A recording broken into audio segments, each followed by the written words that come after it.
Thank you for joining us for another installment of Streivor's DemandAire Control System tutorial.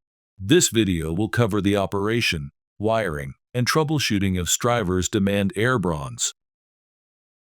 The DemandAire Bronze control panel can be added to Type 1 hood systems with associated UL300 listed fire suppression systems to facilitate the sequence of operation required by the mechanical, electrical, and fire suppression codes. The control panel houses electrical terminals to provide electrical connections to the hood system accessories, such as the exhaust hood's lighting, internal hood fans, if included, hood resistance temperature detectors, kitchen resistance temperature detectors, human-machine interface touchscreen HMI, exhaust and supply fans, and the hood's fire suppression system accessories. The HMI will be located on either the control panel or in front of the hood utility cabinet and be pre-wired in the factory. Consider these safety advisories when performing tasks on a hood system and the DemandAire Bronze control panel. Ensure all work is performed by qualified contractors.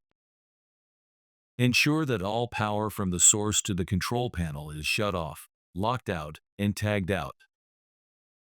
Verify that the serial number on the control panel matches with the serial number from the wiring diagram or drawing.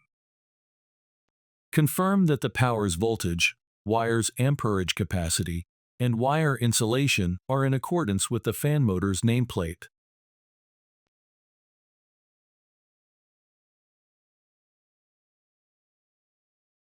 Reference the Streivor DemandAire drawing, labeled DA, to obtain installation details from the hood schedule, electrical schedule, and electrical rough-in schedule. Identify the location and mounting method that were specified for the control panel by reviewing the drawing's design plan. If your control panel is hood-mounted, it will be pre-wired at the factory to its accompanying hood electrical accessories. For control panels mounted remotely, the electrical wiring for the appropriate hood accessories will need to be connected to the control panel. Follow the DCP detail from the DA drawing to determine if the control panel needs to be surface mounted or recessed into the wall, along with the proposed height that it should be installed at. Keep in mind that 36 inch of access clearance is always needed in front of the control panel.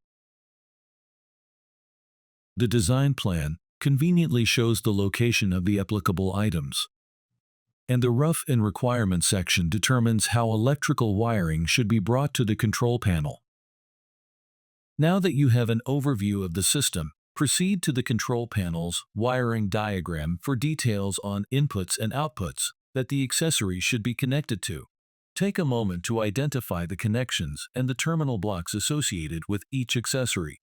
For additional clarity, each connection is labeled with the required electrical voltage on the DemandAire drawing.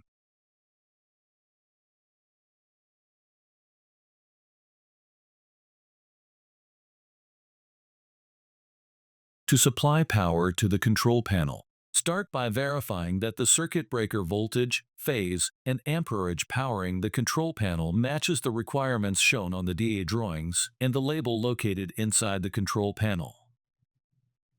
After verifying the circuit breaker is the correct voltage, phase, and amperage, proceed to connect the 120 VAC single-phase power to the designated terminal blocks in the control panel. DemandAire Bronze control panels are supplied with or without motor starters. If this control panel includes motor starters, follow the steps in the motor starter installation section. If not, skip ahead to the next section. The input and output terminals on the motor starters will have been pre-wired by Streivor to the appropriate terminal blocks within the control panel. Verify that the circuit breaker voltage, phase, and amperage for each motor circuit matches the requirements of the motor starter and the control panel drawing. Verify that each overload has been set to 125% of the full load amps displayed on the corresponding motor nameplate. The overload setting can be adjusted as needed by rotating the dial to the desired amperage value. After verifying that the circuit breaker voltage, phase, and amperage is correct, connect the input power to the input power terminal blocks, as indicated in the DA drawings. Proceed to connect the output power terminal blocks for each motor to the corresponding fan motor, again referencing the DA drawings for the correct placement. For control panels that don't include motor starters, connect the start-stop fan control signal terminal blocks in the control panel to the designated external destination, such as the motor starters or building management system, BMS. To supply power to the hood lights, wire terminal block 11 hot, terminal block 12 neutral, and ground to the corresponding wires in the junction box labeled E1 on the hood. If the HMI is controlling the hood lights on multiple hoods, locate the E1 junction boxes for each additional hood and daisy chain them together. The control panel is engineered to comply with NFPA 96 Section 10.4.1. If the fire suppression system is provided by Streivor, the control panel will provide terminal blocks with 120 VAC single-phase power to be connected to a normally closed dry contact interlocked with the FSS activation to be provided as part of the FSS. The control panel will provide the electrical functionality for the fire suppression accessories such as normally open 120 VAC signal for electrical shunting, etc. When the fire suppression system is activated, the control panel will shunt power to the hood lights, internal hood fans, the supply fan run signal contacts, and the electric gas valve if applicable. The control panel will close the exhaust fan run signal contacts and apply 120 VAC power to the normally open shunt terminals. Streivor's fire suppression systems will include 3 electrical switches and 1 alarm switch, sometimes referred to as microswitches. The electrical switch is rated for 250 VAC single-pole double-throw switch that facilitates turning on or off devices that are required during the system activation. The alarm switch is rated for 28 VDC and includes screw lugs to be used to close a supervised circuit connected to the building's fire alarm system. To wire, locate an FSS electrical switch located in the FSS control head. Wire terminal block 70 to the common leg of the FSS electrical switch. Wire terminal block 71 to the normally open leg of the FSS electrical switch. Wire terminal block 72 to the normally closed leg of the FSS electrical switch. Terminal block 71 can be used to provide power to a shunt trip device to comply with NFPA 96 Section 10.4.1. Terminal block 71 should provide 120 VAC power upon fire suppression system activation. The building alarm circuit is to be connected to the alarm switch with lugs. If the fire suppression system is not provided by Streivor, the control panel will provide terminal blocks with 120 VAC single-phase power to be connected to a normally closed dry contact interlocked with the FSS activation to be provided as part of the FSS. The control panel will not provide the electrical functionality for the fire suppression accessories, such as the gas shutoff valves, reset relays, shunt trip signals to the breakers, etc. When the fire suppression system is activated, the control panel will shunt power to the hood lights, internal hood fans, and the supply fan run signal contacts. The run signal contacts for the exhaust fan will close. To supply power to your internal hood fans IHF, if applicable, wire terminal block 3 hot, terminal block 4 neutral, and ground in the control panel to the wires in the junction box labeled E2 on the hood. If the control panel is controlling the IHF on multiple hoods, locate the E2 junction boxes for each additional hoods and daisy chain them together. Internal hood fan power to terminal blocks 3 and 4 will be automatically shunted during a fire suppression system activation to comply with NFPA 96 Section 8.3.2. Refer to the DemandAire drawings to verify the installation location for the Kitchen Resistance Temperature Detector, KRTD. The KRTD can be found mounted to the utility cabinet or mounted on the wall enclosure. The KRTD will be pre-wired by the factory. No field connections are required. To supply power to the Hood Resistance Temperature Detectors, HRTDs, connect the terminal blocks labeled T1, T2, etc. in the control panel to the junction box labeled E3 on the hood, using the UL-listed 22-gauge 3-strand shielded communication cable. Check the drawing for the specific quantity. If the control panel is controlling the HRTDs on multiple hoods, locate the E3 junction boxes for each additional hood and provide a dedicated run for each HRTD. To supply input power to the gas valve if applicable, connect the 120 VAC single-phase power to the designated terminal blocks in the control panel labeled H1, N1, and ground.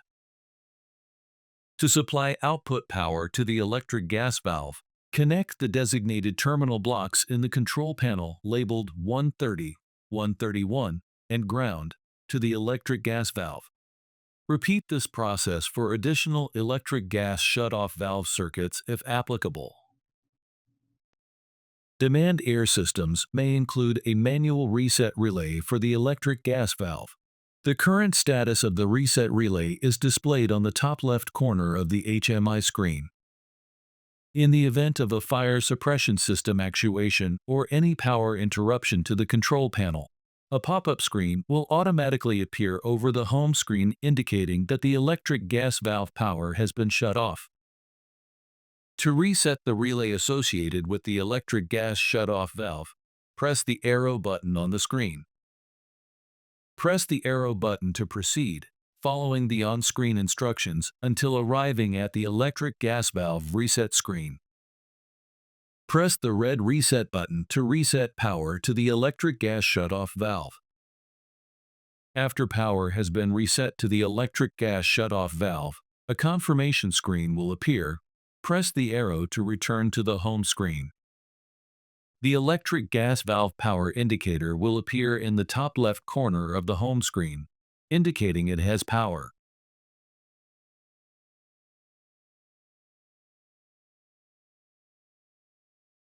Before troubleshooting, test any ground and neutral shorts.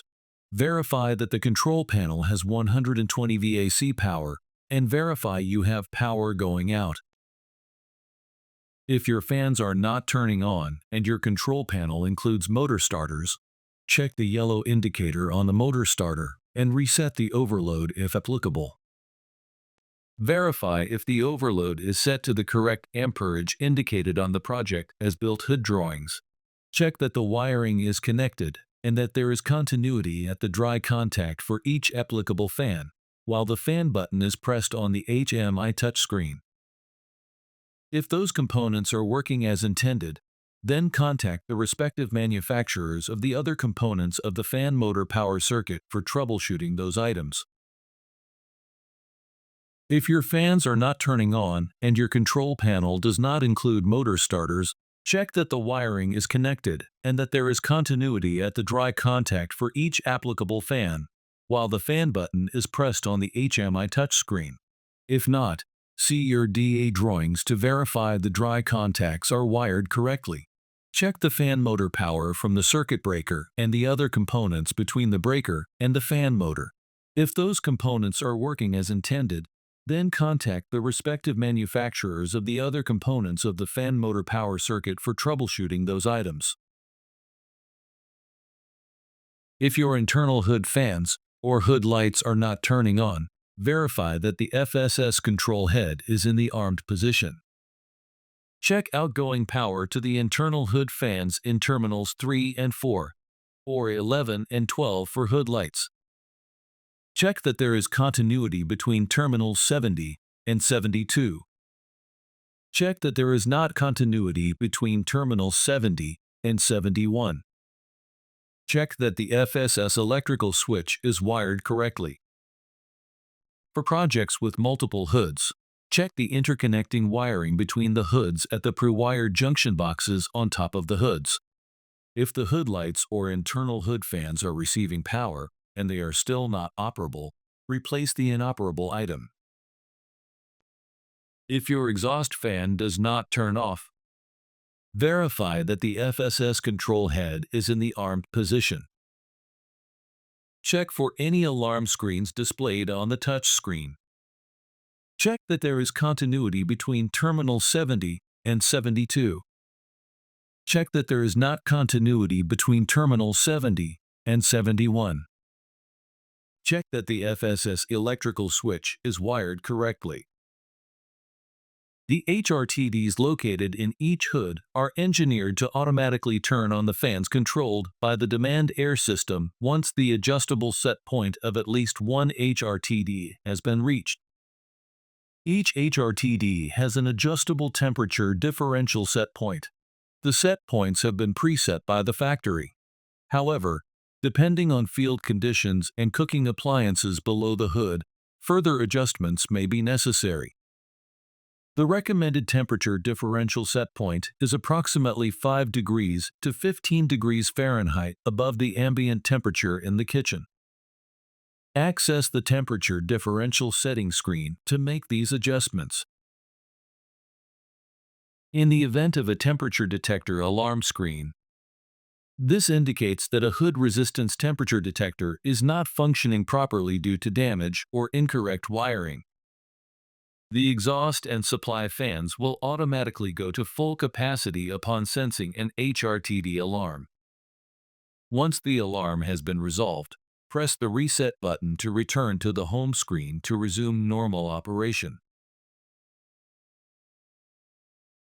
In the event of a high temperature detector alarm screen, this alarm indicates that the temperature detector in the hood is reading a temperature above the high temperature set point.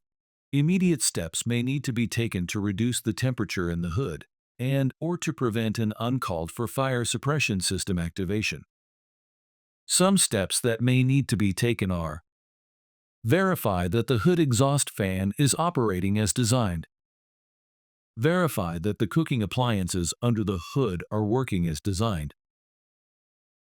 The factory recommends 300 degrees Fahrenheit as a typical default setting. If this temperature setting is not optimal for your cooking conditions, you may contact Streivor for recommendations on adjusting the high temperature set point. Once the hood temperature decreases below the high temperature alarm set point, you may press the reset button to return to the home screen to resume normal operation. If your HMI screen isn't lighting up, verify it's receiving the 24 VDC power. If power is being received, contact Streivor. At Streivor Air Systems, we consider customer service and quality assurance a top priority. For any additional support, please email our team at info@streivor.com, and thank you for helping Streivor strive for excellence.